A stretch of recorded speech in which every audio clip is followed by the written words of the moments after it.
something means to let it happen. Okay? Using a pencil will allow you to erase when you're writing. Because what happens if you use a pen? Can you erase it? No. Or a marker? No. No. So use a pencil and it allows you to erase if you make a mistake. Okay? Now let's think back to Little Red Hen Makes a Pizza.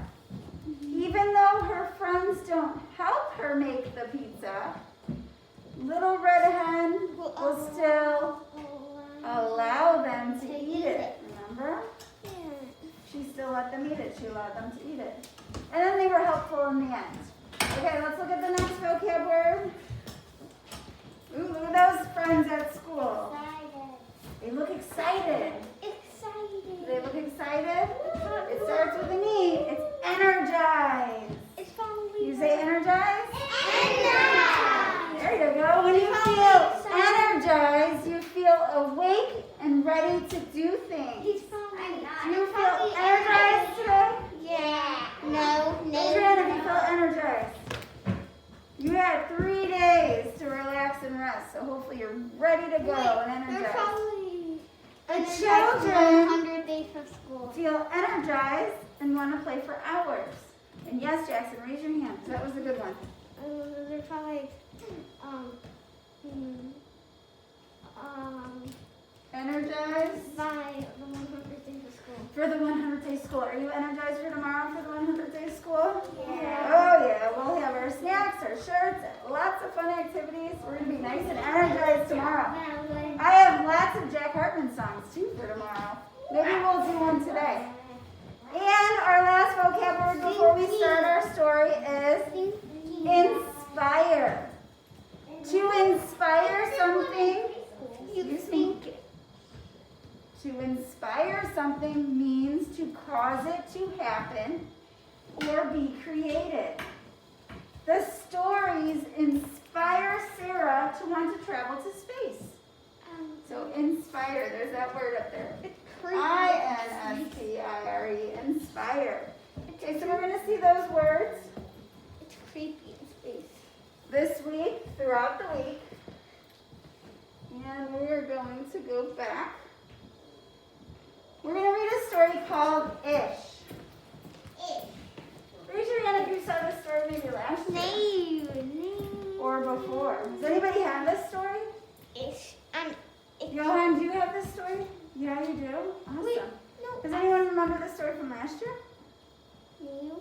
Okay, so remember when we make inferences, we use the pictures or the text to make our best guess about what the text is going to be about. Okay, ish. When something is ish, it's not quite there yet. So let's think about like small.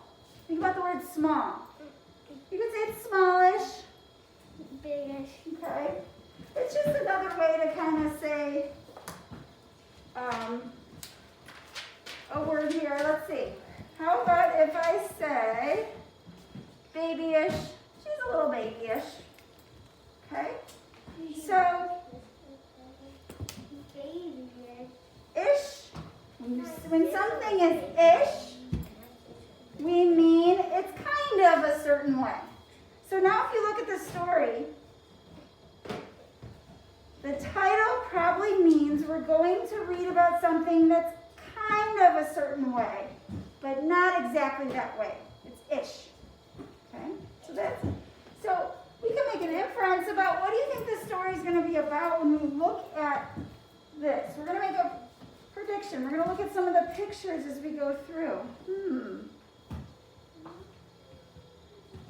What do you think? Painting something? Okay, you see the paintbrush in her hand? There, his hand, yeah. How about let's listen to this story. Let's go ahead and listen to this story. I saw the story when you were going to that one activity. Did you see the story up here? All right, let's listen to Ish. Ish is by Peter Reynolds. And he's written many books. I have lots of his books. Ish, Peter H. Reynolds. Okay, Ish. And hopefully our board cooperates with us today here.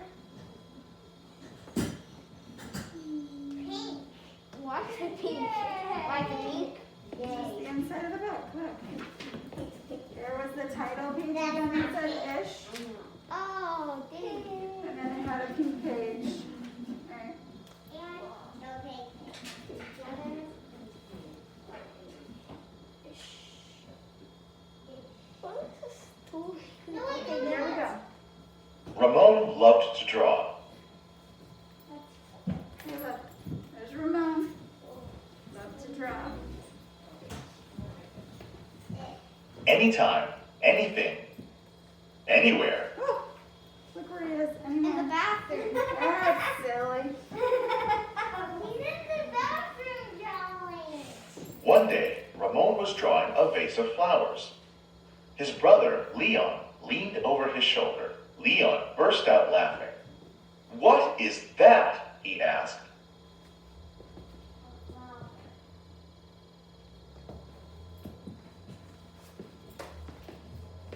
Ramon could not even answer. He just crumpled up the drawing and threw it across the room. Leon's laughter haunted Ramon. He kept trying to make his drawings look right, but they never did. So how was Ramon feeling? Mad. Mad? How else? Sad? He kind of feels like, yes. What's that? Angry that his brother said that? Frustrated. Frustrated. Yes, that's a good word there. Frustrated.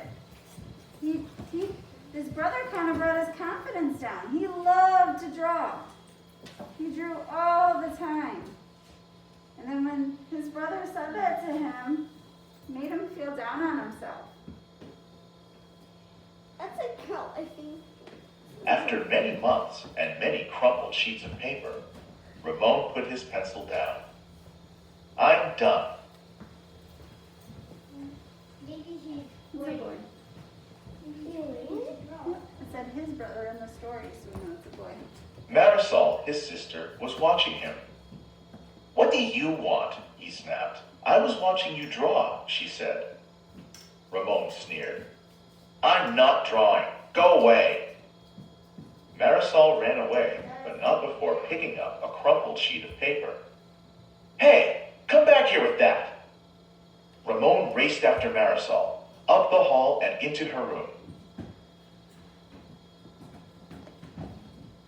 That's his pencil.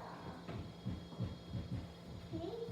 He was about to yell, but fell silent when he saw his sister's walls. He stared at the crumpled gallery. So what did his sister have? Oh, his papers. Papers. "This is one of my favorites," Marisol said, pointing.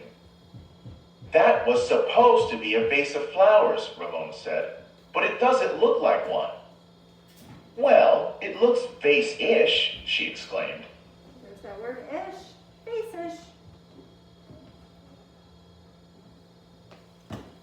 "Vase-ish?" Ramon looked closer. Then he studied all the drawings on Marisol's walls and began to see them in a whole new way. "They do look ish," he said. Okay, so what does Marisol mean when she says Ramon's drawing of a vase looks vase-ish? It means almost, it looks like a vase, almost, right? And then he looked and he said they all kind of look ish.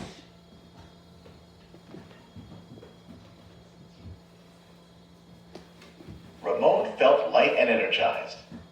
Thinking ishly allowed his ideas to flow freely.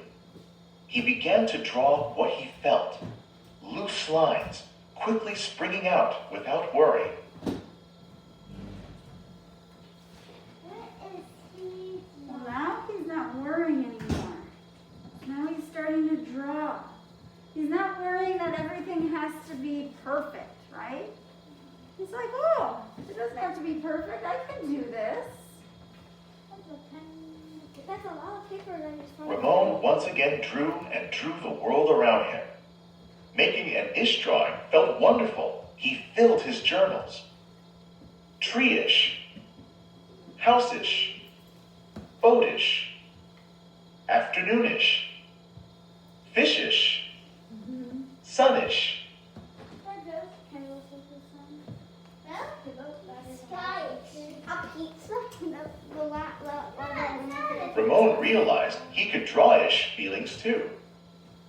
Peace-ish, silly-ish, excited-ish. His ish art inspired ish writing.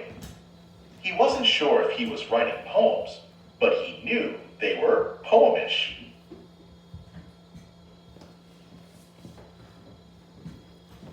One spring morning, Ramon had a wonderful feeling. It was a feeling that even ish words and ish drawings could not capture. He decided not to capture it. Instead, he simply savored it. That just means he took it all in. He's in You water. think he felt bad still? Why is he got the No, how do you think he felt? Wait, why is he got the water though? Why does he feel? How do you think he felt now? Relax. Happy. Relax. Relaxed. Excited. Excited. Okay. All right. And Ramon lived ishfully ever after. So does everything have to be perfect? No. We work really hard here at school, right? We try our best on everything. We just have to make sure that we try our very best. When he got down on himself, Ramon, at the beginning of the story, he didn't want to do it anymore. So if you're having trouble writing something or drawing something, and all of a sudden you don't want to do it anymore, it makes you kind of sad and upset. But think about it. It doesn't have to be perfect. Just like Ramon figured out from his sister. As long as you try your best, and it doesn't have to be perfect, and you're doing something and you're getting something, you're going to feel good about yourself. You're going to feel ish about yourself. How about if you take out your draw erase board and just draw a picture of anything you like to draw? Ooh. And think about if it's going to be face-ish, or sun-ish, or happy-ish, or house-ish. So anything you like to draw on your dry erase board. Go ahead and make an ish picture for me. Are you got a line whiteboard? Oh, you can do the blank whiteboard. Blank whiteboard.